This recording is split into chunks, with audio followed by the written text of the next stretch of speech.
Surat Al-Maidah ayat 89.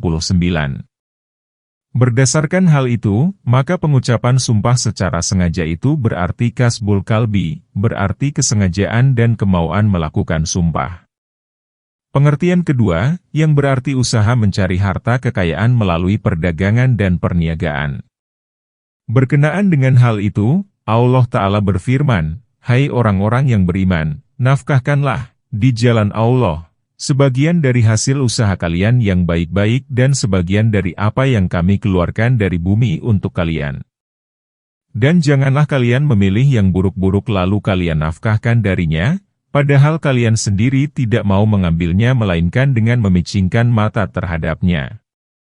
Dan ketahuilah, bahwa Allah Maha Kaya lagi Maha Terpuji." Surat Al-Baqarah ayat 267. Yang pertama dimaksudkan sebagai perdagangan dan yang kedua pertanian. Sedangkan pengertian ketiga, mencari rejeki berarti usaha dan kerja. Sebagaimana yang difirmankan Allah Subhanahu wa Ta'ala berikut ini, Allah tidak membebani seseorang melainkan sesuai dengan kesanggupannya. Ia mendapat pahala dari kebajikan yang diusahakannya, dan ia mendapatkan siksa dari kejahatan yang ia kerjakan. Surat Al-Baqarah ayat 286. Dia juga berfirman, "Maka rasakanlah siksaan karena perbuatan yang telah kalian kerjakan." Surat Al-A'raf ayat 39. Selain itu, Allah Ta'ala juga berfirman, "Peringatkanlah mereka dengan Al-Quran itu agar masing-masing diri tidak dijerumuskan ke dalam neraka, karena perbuatannya sendiri." Surat Al-An'am ayat 70. Tetapi banyak orang yang masih berbeda pendapat mengenai kata mencari rejeki dan perolehan, apakah keduanya mempunyai satu makna atau makna yang berbeda. Sekelompok orang berpendapat bahwa keduanya mempunyai satu makna. Abu Hasan Ali bin Ahmad mengemukakan, yang benar menurut ahli bahasa adalah tidak ada perbedaan makna antara kedua kata tersebut. Sedangkan kelompok lainnya berpendapat, kata iktisab, perolehan, lebih khusus daripada kata mencari rejeki, karena kata mencari rejeki terbagi menjadi mencari rejeki dalam pengertian untuk diri sendiri dan juga orang lain, sedangkan kata perolehan tidak demikian. Menurut penulis, Ibnu Qayyim al-Jauziyah, sendiri, kata perolehan satu dengan kata iftial, pekerjaan yang memerlukan perhatian, ketekunan, kesungguhan, yang mana memerlukan adanya perhatian, ketekunan, dan kesungguhan. Sedangkan kata mencari rejeki mempunyai pengertian usaha yang lebih ringan dari kata perolehan. Dan secara etimologis, kata al-jabar, pengumpulan bagian yang rusak, berpulang kepada tiga pengertian pokok. Pertama, upaya seseorang mencukupi diri dari kekurangan. Dalam pengertian membanting tulang untuk mendapatkannya. Kedua kata tersebut berarti pemaksaan dan tekanan.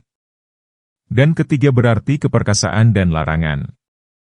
Mengenai firman Allah Azza wa Jalla, "Hai Musa, sesungguhnya di negeri itu ada orang-orang yang gagah perkasa." Al-Ahfaz mengatakan, yang dimaksudkan hal itu adalah ketinggian, kekuatan dan keperkasaan. Orang perkasa sering diidentikan dengan tinggi, besar, dan kuat. Sedangkan Qatadah mengemukakan, mereka itu memiliki tubuh dan fisik yang berbeda dengan orang lain. Ada yang mengatakan, kata al-jabbar dalam ayat tersebut berarti orang-orang yang dipaksa untuk mengerjakan sesuatu. Dan Al-Azhari sendiri mengatakan, kata tersebut sudah demikian populer dan banyak dari penduduk Hijaz yang menggunakannya. Dan Imam Syafi'i mengemukakan, ia dipaksa oleh penguasa. Dan boleh juga kata al-jabbar itu berarti orang-orang yang dipaksa mengerjakan sesuatu. Al-Zujjaj mengatakan, al-jabbar berarti orang-orang sombong yang memaksa orang lain menuruti kehendak mereka. Sedangkan kata al-jabbar yang merupakan salah satu dari nama Allah Ta'ala diartikan bahwa dia membantu yang lemah dan mencukupi orang yang hidup dalam kekurangan. Atau berarti juga al-jabrut, kekuasaan, sebagaimana yang disabdakan Rasulullah Shallallahu Alaihi Wasallam melalui hadis yang diriwayatkan dari Auf bin Malik berikut ini, Maha Suci Allah, pemilik kekuasaan, kerajaan, kesombongan, dan keagungan. Dengan demikian, kata Al-Jabbar, orang sombong yang memaksa orang lain menuruti kehendak mereka, merupakan salah satu dari sebutan pengagungan, seperti halnya, Al-Mutakabbir Maha Sombong, Al-Malik Maharaja, Al-Azim, dan Al-Qahar Maha Perkasa. Mengenai firman Allah Azza wa Jalla, Al-Jabbar, Al-Mutakabbir, Ibnu Abbas mengatakan, kata itu berarti yang Maha Agung. Al-Sadi mengatakan, Al-Jabbar berarti yang memaksa dan menekan manusia untuk mengerjakan apa yang dikehendaki Allah. Berdasarkan hal tersebut di atas, kata Al-Jabbar berarti Al-Qahar Maha Perkasa. Muhammad bin Ka'ab mengatakan, disebut Al-Jabbar, karena dia memaksa makhluk ini untuk mengerjakan apa yang dikehendaki Allah, sedangkan makhluk Allah tidak mempunyai hak sedikit pun untuk melanggar dan mendurhakai Allah meski hanya sekejap kecuali atas kehendak Allah sendiri. Hal senada juga dikatakan Al-Zujjaj, di mana ia mengatakan, Al-Jabbar berarti yang memaksa makhluk ini untuk mengerjakan apa yang dikehendaki Allah. Dengan demikian, kata Al-Jabbar dalam kedudukannya sebagai salah satu nama Allah Ta'ala mempunyai 3 pengertian. Pertama berarti Al-Malik, Maharaja, Al-Qahar, Maha Perkasa, dan Al-Ulu, Maha Tinggi. Oleh karena itu, Allah Subhanahu wa Ta'ala menjadikan kata Al-Jabbar, orang sombong yang memaksa orang lain menuruti kehendak mereka, bersandingan dengan kata Al-Aziz, Maha Mulia, dan Al-Mutakabbir, Maha Sombong. Setiap dari ketiga nama itu mengandung makna dari kedua nama lainnya. Ketiga nama tersebut merupakan penyanding bagi 3 kata ini, yaitu Al-Halik, Maha Pencipta, Al-Ba'ari, Allah yang merencanakan segala sesuatu, dan Al-Musyawwir, yang Maha Menciptakan rupa. Dengan demikian, kata Al-Jabbar, orang sombong yang memaksa orang lain menuruti kehendak mereka, dan Al-Mutakabbir, Maha Sombong, membawa penjelasan bagi makna Al-Aziz, Maha Mulia, sebagaimana kata Al-Ba'ari, Allah yang merencanakan segala sesuatu, menjadi penjelas bagi makna Al-Halik, Maha Pencipta. Jadi, kata Al-Jabbar, orang sombong yang memaksa orang lain menuruti kehendak mereka, sebagai salah satu Asmaul Husna menunjukkan kesempurnaan kekuasaan, kemuliaan, dan kerajaan. Oleh karena itu, ia dijadikan salah satu dari nama Allah Subhanahu wa Ta'ala. Sedangkan kata Al-Jabbar, orang sombong yang memaksa orang lain menuruti kehendak mereka, yang dipergunakan pada diri makhluk berarti merupakan suatu kehinaan dan kekurangan baginya, sebagaimana yang difirmankan Allah, yaitu orang-orang yang memperdebatkan ayat-ayat Allah tanpa alasan yang sampai kepada mereka. Amat besar kemurkaan bagi mereka di sisi Allah dan di sisi orang-orang yang beriman. Demikianlah Allah mengunci mati hati orang yang sombong dan sewenang-wenang, Surat Al-Mu'min ayat 35. Dan Allah Tabaraka wa Ta'ala sendiri juga pernah berfirman kepada Rasulullah Shallallahu Alaihi Wasallam berikut ini, kami lebih mengetahui tentang apa yang mereka katakan, dan engkau sekali-kali bukanlah seorang pemaksa terhadap mereka, Surat Ka'af ayat 45. Artinya, engkau, Muhammad, bukan tidak diberi kekuasaan untuk memaksa mereka beriman. Dalam buku Sunanut Tirmidzi dan buku-buku hadis lainnya, diriwayatkan sebuah hadis dari Nabi Shallallahu Alaihi Wasallam, beliau bersabda, orang-orang yang sewenang-wenang dan orang-orang yang sombong akan digiring pada hari kiamat kelak bagai biji sawi yang diinjak-injak oleh manusia. Namun demikian, kata kasb mencari rejeki itu sendiri diberikan arti yang berbeda-beda. Demikian halnya dengan paham Ahlus Sunnah, yang memberikan arti kasb mencari rejeki tersendiri. Al-Qadi mengatakan, kasb mencari rejeki suatu perbuatan yang dilakukan karena adanya kekuatan baru. Ada juga yang mengemukakan, kasb mencari rejeki itu hal yang sudah ditentukan melalui kekuatan baru. Dan yang mampu mengadakan kekuatan tersebut hanyalah Allah Ta'ala. Yang kami maksudkan dengan ungkapan kami, suatu perbuatan yang terjadi karena adanya kekuatan baru, bukanlah kekuatan yang sudah ada dari sejak penciptaannya, karena yang mampu mengadakan kekuatan itu hanyalah Allah Ta'ala semata.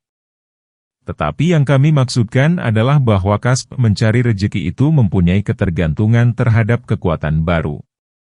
Al-Isfiraini mengatakan, hakikat penciptaan oleh Allah adalah pengadaannya melalui kekuasaan Allah, yang menunjukkan kemandirian Allah. Hakikat perbuatan itu adalah pelaksanaannya berdasarkan kekuasaan Allah. Dan hakikat kasb mencari rejeki adalah pelaksanaannya berdasarkan kekuasaan Allah dalam kemandirian Allah. Kata Al-Qadim awal khusus dipergunakan untuk Al-Halku, penciptaan. Kata Al-Qadim dan Al-Muhdits, pencipta, masing-masing dapat digunakan dalam hal perbuatan. Tetapi kata Al-Muhdits, pencipta, hanya dikhususkan pada kata kasb mencari rejeki hanya. Berkenaan dengan hal tersebut di atas, penulis katakan, maksudnya bahwa kata Al-Halku, penciptaan, itu tidak boleh digunakan kecuali pada diri Allah Azza wa Jalla semata. Dan kata kasb mencari rejeki hanya dikhususkan untuk perbuatan yang baru. Sedangkan kata fi'il, pekerjaan yang terjadi pada suatu masa sekarang, lampau dan akan datang, dapat digunakan untuk perbuatan Allah Ta'ala dan juga manusia. Isfiraini juga mengatakan, setiap perbuatan yang terjadi karena adanya kerjasama dan tolong-menolong disebut sebagai kasb mencari rejeki. Dalam hal itu, penulis katakan, yang dimaksudkan adalah bahwa Khalik, Sang Pencipta, berdiri sendiri dalam mencipta dan mengadakan semua makhluk Allah ini. Sedangkan kasib, rajin mencari pekerjaan untuk hidup, hanya dapat berbuat karena adanya pertolongan dan kerjasama dengan orang lain, yang ia tidak mungkin berdiri sendiri menciptakan atau mewujudkan sesuatu. Ulama lainnya mengatakan, kemampuan dan kekuatan muktasib, yang memperoleh, terhadap objeknya hanya dari satu sisi. Sedangkan kekuasaan Khalik terhadap objek ciptaan Allah mencakup semua sisi. Lebih lanjut mereka mengemukakan, dilihat dari beberapa hakikat yang dikhususkan pada kasb mencari rejeki, maka suatu perbuatan itu tidaklah disebut kasb mencari rejeki, tetapi ia hanya sebuah makna yang diberikan secara spontanitas, bahwa gerakan ini merupakan suatu kelembutan, dan perbuatan itu kelembutan juga. Dan kata, ifal, lakukanlah hal yang membuatmu bahagia karena hari-hari yang lalu tak akan pernah kembali, akan berfungsi sebagai kata perintah dengan adanya kehendak, karena ia akan terjadi dengan adanya kehendak. Keyakinan terhadap sesuatu seperti apa adanya akan menjadi sebuah pengetahuan dengan ketenangan jiwa yang ditemukan padanya. Sesuatu terkadang dapat menyatu dalam wujud, sehingga mengakibatkan sifat dan hukumnya pun berubah. Al-Asy'ari menyebut perbuatan manusia dengan kasb mencari rejeki hanya. Kasb perbuatan mencari rejeki, itu sebenarnya terjadi dengan perantaraan kekuatan yang diciptakan pada orang yang memperoleh daya. Menurut Al-Asy'ari, perbuatan manusia ini diciptakan Tuhan dan bukan diciptakan oleh manusia sendiri. Yang dimaksud dengan kasb mencari rejeki, masih menurutnya, adalah berbaringnya kekuasaan manusia dengan perbuatan Tuhan. Al-kasb mencari rejeki mengandung arti keaktifan. Karena itu, manusia bertanggung jawab atas perbuatan yang dilakukannya. Namun, karena kasb mencari rejeki juga merupakan ciptaan Tuhan, maka arti keaktifan itu menjadi hilang. Manusia pun akhirnya bersifat pasif dalam perbuatannya. Yang dominan dari pendapat Asy'ari adalah bahwa kudrah, daya, al-hadisah, baru, tidak memberikan pengaruh sama sekali terhadap makdur, gerakan. Tetapi makdur, gerakan, itu dengan seluruh sifatnya terjadi karena adanya kudrah, kuasa, kadim, dan dalam hal itu kudrah, kuasa, hadisah, baru, tidak mempunyai pengaruh sama sekali. Pendapat Asy'ari tersebut diikuti oleh para sahabatnya. Al-Qadi Abu Bakar menyetujuinya, di mana ia mengatakan, kami berpendapat bahwa kudrah, kuasa, hadisah, baru, tidak mempunyai pengaruh dalam penetapan zat dan penciptaannya, tetapi ia memerlukan adanya sifat bagi makdur gerakan. Sifat yang merupakan akibat dari kudrah, kuasa, hadisah, baru, sudah menjadi ketentuan Allah Azza wa Jalla. Pendapat para penganut Asy'ari mengenai kasb mencari rejeki banyak mengalami ketidakstabilan yang cukup parah, dan berbagai ungkapan mereka pun mengalami perbedaan yang cukup kentara. Yang semuanya itu telah dikemukakan oleh Abu Qasim Sulaiman bin Nasir al-Ansyari dalam bukunya Syarhu al-Irsyad. Selain itu ia juga menyebutkan perbedaan dan ketidakstabilan jalan mereka. Abu Qasim menuturkan, dalam bukunya, Al-Muhtashar, Al-Ustadz mengatakan, pendapat orang-orang yang berada di jalan yang benar mengenai kasb, mencari rejeki tidak kembali kepada penetapan kudrah, kuasa, manusia. Namun demikian Abu Qasim mengklaim Al-Ustadz telah menetapkan bahwa kudrah, kuasa, hadisah, baru, mempunyai pengaruh terhadap hududs baru. Berkenaan dengan hal tersebut di atas, penulis katakan bahwa apa yang dikatakan Al-Imam dalam buku Al-Nizamiyah lebih mendekati kebenaran daripada pendapat yang dikemukakan oleh Al-Asy'ari dan Baqilani dan para pengikutnya. Pada kesempatan ini, kami perlu menyampaikan ungkapan beliau sebagai berikut, telah menjadi suatu hal yang baku dalam pikiran setiap cendekiawan mengenai tingkatan taklid, mengikuti, dalam kaidah-kaidah tauhid, bahwa Allah Subhanahu wa Ta'ala menuntut hamba-hamba Allah atas semua perbuatan mereka dan juga faktor-faktornya. Dan Dia akan memberikan pahala atau hukuman atas perbuatan mereka tersebut. Dan melalui nash-nash, petunjuk bagi manusia, telah dijelaskan bahwa Allah Ta'ala telah menjadikan mereka mampu memenuhi apa yang dituntut Allah itu serta memberikan sarana untuk itu dan menghindarkannya dari pelanggaran dan kedurhakaan. Seandainya di sini saya kemukakan ayat-ayat yang menyangkut masalah ini, niscaya akan membutuhkan waktu yang cukup panjang. Untuk itu, di sini kami tidak mencantumkannya, namun kami akan memberikan jalan tengah yang cukup adil. Jika orang yang berpendapat bahwa kudrah, daya, manusia itu tidak memiliki pengaruh sama sekali terhadap perbuatannya, ditanya mengenai hal-hal yang berkenaan dengan tuntutan Allah Ta'ala agar manusia itu berbuat, baik yang berupa larangan maupun perintah, maka ia akan memberikan jawaban yang bertele-tele dan panjang lebar tanpa mengenai sasaran seraya menyatakan, Allah bisa berbuat apa saja yang Dia kehendaki dan tidak ada seorang pun yang dapat menghalangi Allah. Dia juga tidak akan dimintai pertanggungjawaban tetapi justru manusialah yang akan dimintai pertanggungjawaban. Mengenai ungkapannya tersebut dapat dikatakan, apa yang Anda katakan itu merupakan suatu hal yang tidak benar. Yang demikian itu merupakan suatu kebenaran yang disalahartikan. Memang benar, Allah itu dapat berbuat apa saja yang dikehendaki Allah, tetapi Dia tidak akan melakukan pelanggaran atau berbuat yang bertentangan dengan kebenaran. Dan Dia juga menuntut hamba-hamba Allah agar mengerjakan hal-hal yang mereka diberikan kemampuan untuk mengerjakannya. Dan Dia tidak membebani mereka melainkan sesuai dengan kemampuannya.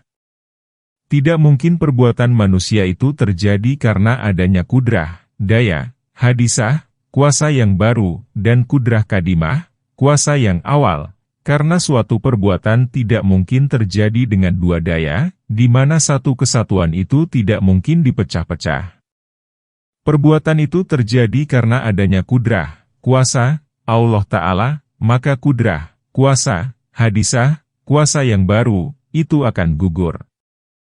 Lebih lanjut ia mengemukakan, kami berpendapat bahwa kudrah, kuasa, manusia itu sebagai makhluk Allah, dan perbuatan yang ditentukan melalui kudrah, kuasa, hadisah, kuasa yang baru, secara pasti terjadi karenanya, tetapi perbuatan itu dinisbatkan kepada Allah Subhanahu wa Ta'ala dari sisi takdir dan penciptaan. Dalam pengertian, perbuatan itu terjadi melalui perbuatan Allah Ta'ala, yaitu berupa pemberian kudrah, kuasa, untuk berbuat kepada diri manusia. Sedangkan kudrah, kuasa, itu sendiri merupakan sifat Allah, milik Allah, sekaligus merupakan ciptaan Allah. Seandainya saja Allah Subhanahu wa Ta'ala memberikan petunjuk kepada kelompok-kelompok sesat tersebut, niscaya tidak akan ada perbedaan antara kami dengan mereka. Tetapi sayangnya mereka mengklaim bahwa manusia itu berbuat berdasarkan pada kehendak sendiri, mandiri dalam berbuat dan berusaha, sehingga mereka menjadi sesat dan menyesatkan. Perbedaan antara kami dengan mereka terlihat semakin kentara ketika kami menisbatkan perbuatan manusia itu kepada takdir Allah Azza wa Jalla.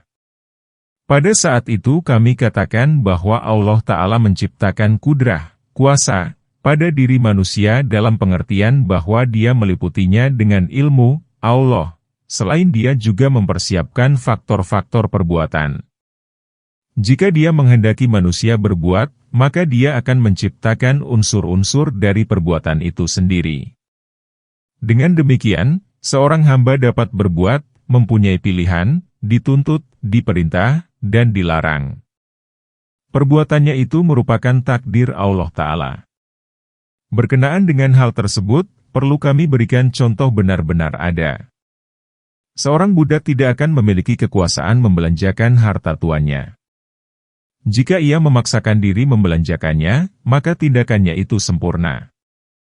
Dan jika tuannya mengizinkannya untuk membelanjakannya, maka sempurnalah tindakannya tersebut. Pada dasarnya pembelanjaan itu bergantung pada izinnya, kalau tidak ada izinnya, maka tidak akan sempurna tindakannya tersebut. Dan perlu dicatat, budak itu diperintah berbuat, dilarang, dicela, dan diberikan hukuman atas pelanggaran yang dilakukannya. Demikian itulah gambaran dari proses ikut campurnya Tuhan dalam perbuatan manusia. Tetapi kelompok yang sesat berpendapat bahwa manusia itu berbuat atas kehendaknya sendiri, mandiri, dan tanpa adanya campur tangan dan kehendak Tuhan.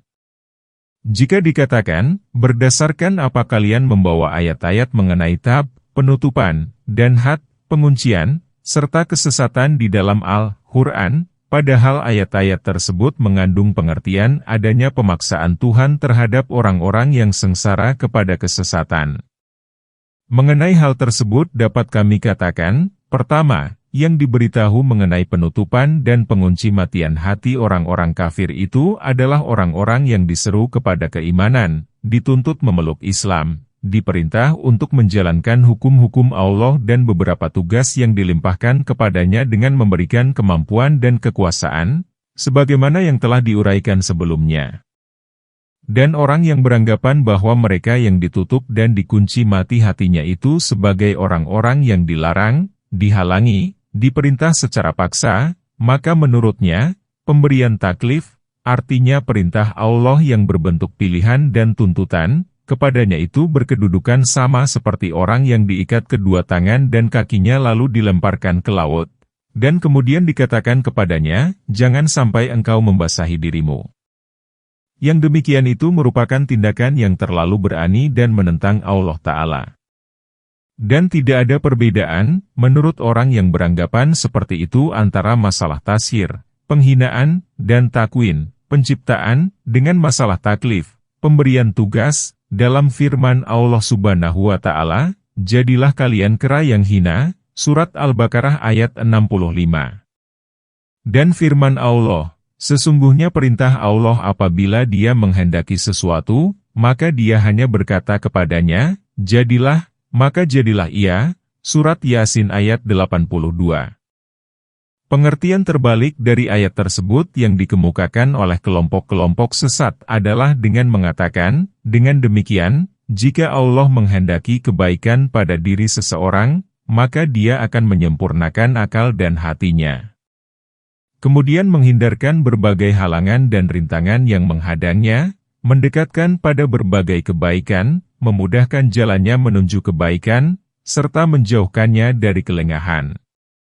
Dan jika Allah Ta'ala menghendaki kejahatan bagi seseorang, maka Dia akan menjauhkannya dari kebaikan, membentangkan baginya unsur-unsur yang menghantarnya terjerumus pada kemungkaran dan kekejian, menjadikannya cinta kepada nafsu syahwat, melengahkannya, dan berbagai godaan dan was-was pun akan senantiasa menghantuinya, dan akibat kelengahan yang terus-menerus, maka Allah Ta'ala pun mengunci mati hatinya dari kebaikan hingga akhirnya ia pun menjadi orang yang senantiasa berbuat kerusakan. Hal itu sebagaimana yang telah dikemukakan sebelumnya, di mana Allah Ta'ala berfirman, kemudian setelah itu hati kalian menjadi seperti batu, bahkan lebih keras lagi. Padahal di antara batu-batu itu sungguh ada yang mengalir sungai-sungai darinya dan di antaranya sungguh ada yang terbelah lalu keluarlah mata air darinya. Surat Al-Baqarah ayat 74. Maksudnya, bahwa mereka terus-menerus melakukan pelanggaran, mengerjakan berbagai larangan secara berulang-ulang sehingga hati mereka menjadi keras membatu. Dan Allah Ta'ala berfirman, dan janganlah engkau mengikuti orang yang hatinya telah kami jadikan lalai dari mengingat kami, serta menuruti hawa nafsunya. Surat Al-Kahfi ayat 28. Dan saya telah menyatukan antara penyerahan semua permasalahan, baik yang bermanfaat maupun yang berkesulitan, yang baik maupun yang buruk kepada Allah Subhanahu wa Ta'ala dengan penetapan berbagai hakikat taklif, artinya perintah Allah yang berbentuk pilihan dan tuntutan, serta penegasan terhadap kaidah-kaidah syariat, peraturan agama, secara logis. Bukankah dengan demikian itu saya telah menempuh jalan yang lebih tepat daripada orang-orang yang mengklaim penutupan dan penguncian hati itu sebagai sebuah bentuk penghalangan dan pencegahan dari kebaikan, serta menafiskan makna taklif sama sekali?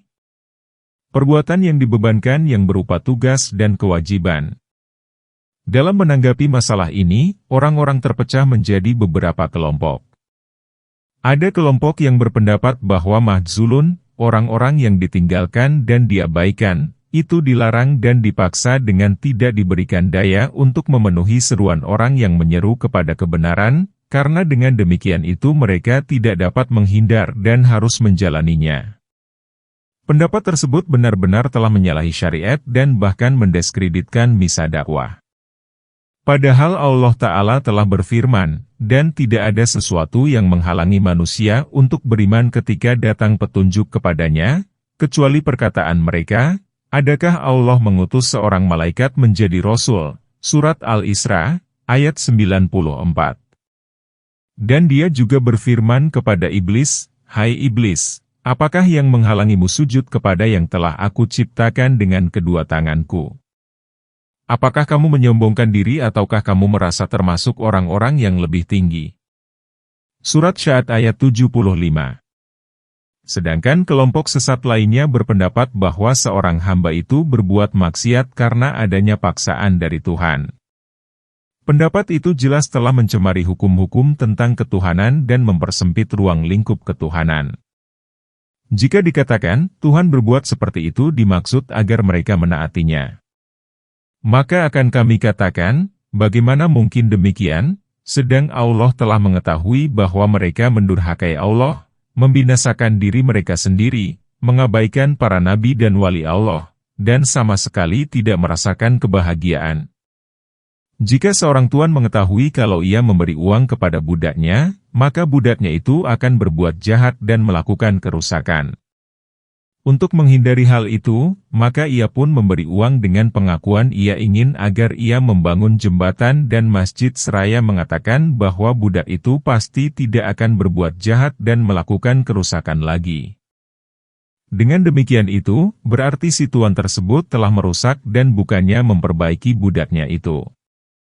Dengan demikian itu, berarti kedua kelompok di atas benar-benar sesat dan menyesatkan. Kelompok yang satu telah merusak sendi-sendi dan kaidah-kaidah syariat, sedangkan kelompok lainnya telah mencemari kaidah-kaidah ketuhanan. Berikut ini adalah jalan tengah yang paling bagus dan tepat di antara kedua kelompok sesat di atas. Tetapi pendapat ini ditentang oleh beberapa orang yang di antaranya adalah Al-Ansyari, penulis buku Syarihul Irsyad, dan juga yang lainnya. Mereka mengatakan, pendapat itu lebih mendekati pendapat Mu'tazilah, yang membedakan antara keduanya hanyalah nama saja. Namun masih tersisa beberapa hal, yang di antaranya, pendapat ini telah menafikan kebencian Allah Ta'ala terhadap kemaksiatan dan kedurhakaan yang telah ditetapkan Allah dengan berdasarkan pada landasan utamanya bahwa penciptaan kekufuran, kefasikan, dan kekufuran pada diri manusia itu memang sudah menjadi kehendak Allah Ta'ala, Dia menyukainya dan tidak membencinya. Yang terakhir ini merupakan suatu pendapat yang sama sekali tidak dapat dibenarkan dan bertentangan dengan akal dan dalil-dalil Al-Quran dan hadis. Yang menyeretnya berpendapat seperti itu adalah pendapatnya yang menyatakan bahwa mahabbah, kecintaan, itu adalah iradah, keinginan, dan masyiah, kehendak. Sehingga dengan demikian itu, semua yang menjadi keinginan dan kehendak Allah Azza wa Jalla itu merupakan suatu keharusan yang tidak dapat dihindari. Orang yang tidak membedakan antara masyiah, kehendak dan mahabbah kecintaan, maka ia akan terperangkap ke dalam salah satu dari dua hal yang sama-sama salah, yaitu pendapat bahwa Allah Subhanahu wa Ta'ala menyukai kekufuran, kefasikan, dan kemaksiatan. Atau pendapat yang satu lagi yang menyatakan bahwa Allah Ta'ala memang menghendaki hal itu, tetapi Dia tidak menetapkan dan menakdirkannya.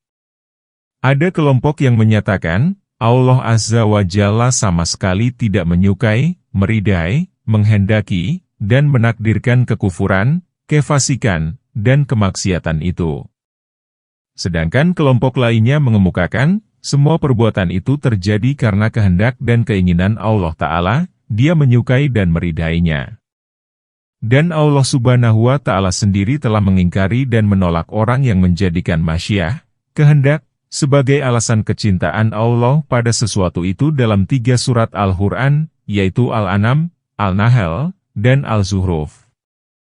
Allah Ta'ala berfirman, orang-orang yang mempersekutukan Tuhan akan mengatakan, jika Allah menghendaki, niscaya kami dan bapak-bapak kami tidak mempersekutukan Allah dan tidak pula kami mengharamkan barang sesuatu pun, demikian pula orang-orang sebelum mereka telah mendustakan para rasul, sampai mereka merasakan siksaan kami. Katakanlah, adakah kalian mempunyai sesuatu pengetahuan sehingga kalian dapat mengemukakannya kepada kami? Kalian tidak mengikuti kecuali prasangka belaka, dan kalian tidak lain hanya berdusta. Katakanlah, Allah mempunyai hujah alasan yang jelas lagi kuat, maka jika Dia menghendaki, pasti Dia memberi petunjuk kepada kalian semuanya. Surat Al-An'am ayat 148-149. Dia juga berfirman, dan orang-orang musyrik berkata, jika Allah menghendaki, niscaya kami tidak akan menyembah sesuatu apapun selain Dia, baik kami maupun bapak-bapak kami, dan tidak pula kami mengharamkan sesuatu pun tanpa izin Allah. Demikian juga yang diperbuat orang-orang sebelum mereka, maka tidak ada kewajiban atas para rasul, selain dari menyampaikan amanat Allah dengan terang. Surat Al-Nahl ayat 35.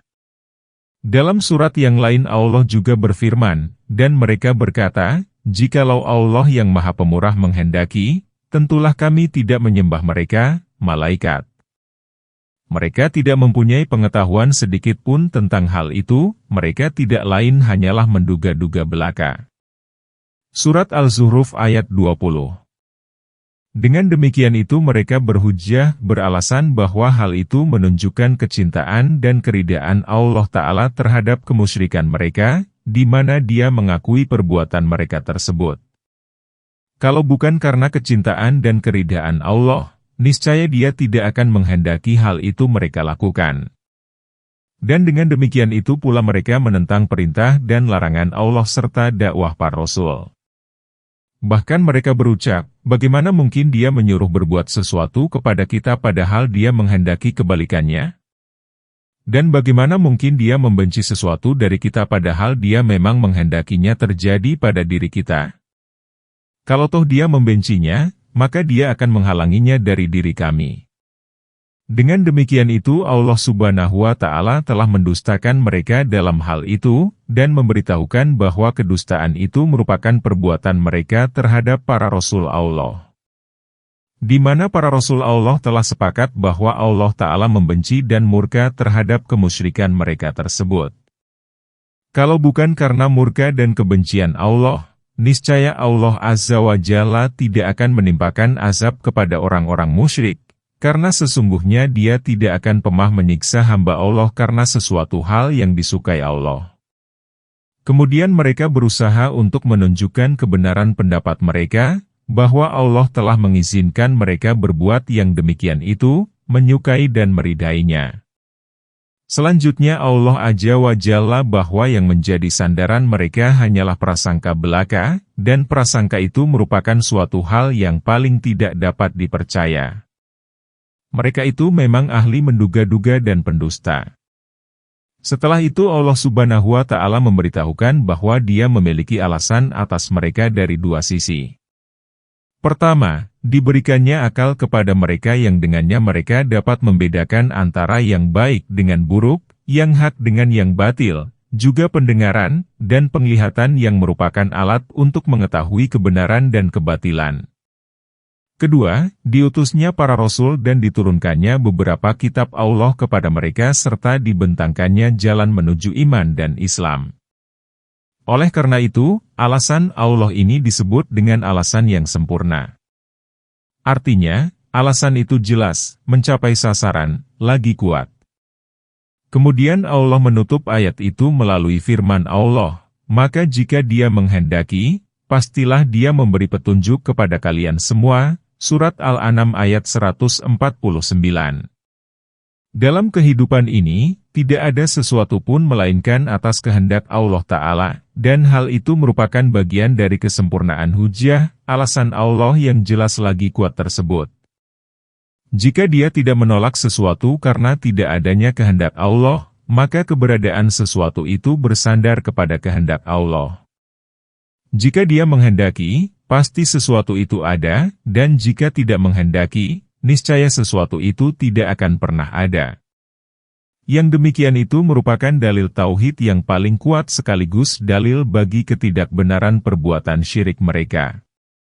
Seandainya mereka mengangkat masalah takdir dan masyiah, kehendak, itu dengan maksud untuk mengesahkan Allah, serta dalam upaya mengharap dan memohon perlindungan kepada Allah, juga melepaskan dari segala kekuatan selain kekuatan Allah, maka akan dibukakan pintu hidayah bagi mereka, namun sayang mereka melakukan itu dengan maksud untuk membenturkannya dengan perintah dan larangan Allah, juga untuk menyalahkan dakwah yang diserukan oleh para Rasul Allah, sehingga mereka tidak memperoleh tambahan melainkan hanyalah kesesatan demi kesesatan.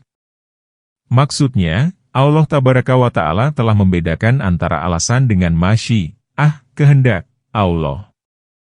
Dalam artikel yang pernah ditulisnya, Abu Hasan al-Asy'ari telah mengungkapkan kesepakatan Ahlus Sunnah mengenai masalah itu. Dalam bukunya, Ibnu Faurik mensinyalir bahwa Allah Ta'ala membedakan antara alasan dengan kehendak Allah. Di mana ia menuturkan, Allah Azza wa Jalla tidak membedakan antara kasih sayang, cinta, keinginan, kehendak, dan keridaan.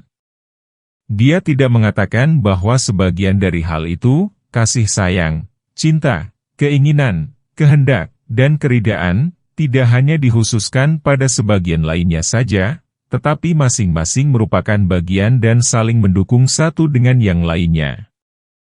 Artinya, seorang mukmin sudah dikehendaki Allah Ta'ala menjadi seorang mukmin karena dia mengetahui bahwa orang itu termasuk orang yang berbuat kebaikan. Sebagaimana seorang kafir dia kehendaki menjadi kafir, karena dia mengetahui ia termasuk orang yang berbuat kejahatan. Yang menjadi pegangan Ahlus Sunnah wal Hadis para fuqaha, secara keseluruhan, mayoritas kaum teolog dan kaum sufi adalah bahwa Allah Subhanahu wa Ta'ala membenci beberapa hal, perbuatan, dan sifat, meskipun semuanya terjadi karena kehendak Allah, sebagaimana Dia membenci sebagian iblis dan perbuatannya, meskipun semuanya itu ada karena kehendak Allah. Berkenaan dengan hal tersebut, Allah berfirman, dan Allah tidak menyukai orang-orang yang membuat kerusakan, Surat Al-Baqarah ayat 205. Dan Allah tidak menyukai orang-orang yang berbuat kezaliman, Surat Ali Imran ayat 57. Sesungguhnya Allah tidak menyukai orang-orang yang sombong lagi membanggakan diri. Surat Luqman ayat 18. Allah tidak menyukai ucapan buruk, yang diucapkan dengan terus terang kecuali oleh orang yang dizalimi, Surat An-Nisa, ayat 148. Dan janganlah kalian melampaui batas, karena sesungguhnya Allah tidak menyukai orang-orang yang melampaui batas, Surat Al-Baqarah ayat 190. Jika kalian kafir, maka sesungguhnya Allah tidak memerlukan iman kalian. Dan Dia tidak meridai kekafiran bagi hambanya. Dan jika kalian bersyukur, niscaya Dia meridai bagi kalian kesyukuran itu. Dan seseorang yang berdosa tidak akan memikul dosa orang lain. Surat Az-Zumar ayat 7. Semua ayat tersebut di atas memberitahukan ketidaksukaan Allah Azza wa Jalla terhadap semuanya itu, dan Dia meridainya setelah semuanya itu terjadi. Dan hal itu secara jelas menggugurkan pendapat orang yang menafsirkan beberapa petunjuk bagi manusia Al-Quran dan hadis bahwa Allah Ta'ala tidak menyukai semuanya itu terjadi pada seseorang, tetapi Ia menyukainya jika telah terjadi pada seseorang. Pendapat itu merupakan suatu kesalahan besar sekaligus sebuah kedustaan, karena sesungguhnya Allah Azza wa Jalla membencinya sebelum, ketika, dan sesudah kejadiannya. Semuanya itu merupakan perbuatan buruk dan tercela, sedangkan Allah Ta'ala sama sekali tidak menyukai segala macam keburukan dan kehinaan, bahkan semuanya itu merupakan hal-hal yang paling dibenci Allah. Dalam sebuah surat Al-Quran Allah berfirman, semuanya itu kejahatannya, di sisi Tuhanmu ia amat dibenci. Surat Al-Isra, ayat 38. Selain hal tersebut di atas, Allah juga memberitahukan bahwa Dia sangat tidak menyukai berbagai ketaatan orang-orang munafik. Oleh karena itu, Allah Ta'ala menjadikan mereka tidak mampu melakukannya. Lalu bagaimana mungkin Dia akan menyukai dan meridai kemunafikan mereka? Padahal kecintaan dan keridaan Allah itu hanya diperuntukkan bagi orang-orang yang senantiasa menaati dan beribadah hanya kepada Allah. Dari pendapat dan dugaan yang salah dan menyimpang dari beberapa orang mengenai orang-orang kafir ini, muncullah pernyataan mereka yang menyamaratakan segala macam perbuatan di hadapan Allah Azza wa Jalla. Menurut mereka, perbuatan itu tidak terbagi menjadi jelek dan buruk, dan di hadapan Allah Ta'ala tidak ada perbedaan antara syukur dan kufur. Oleh karena itu mereka mengatakan, Allah tidak menyukai dipanjatkan rasa syukur atas nikmat yang diberikan Allah. Bertolak dari hal itu pula mereka berpendapat bahwa masyiah, kehendak, Allah Ta'ala itu adalah kesukaan Allah itu sendiri. Semua yang dikehendaki Allah pasti disukai, diridai, dan menjadi pilihan Allah. Karena itu pula mereka tidak pernah mau menyatakan bahwa Allah Ta'ala menyukai sebagian perbuatan yang telah diciptakan Allah dan membenci sebagian lainnya.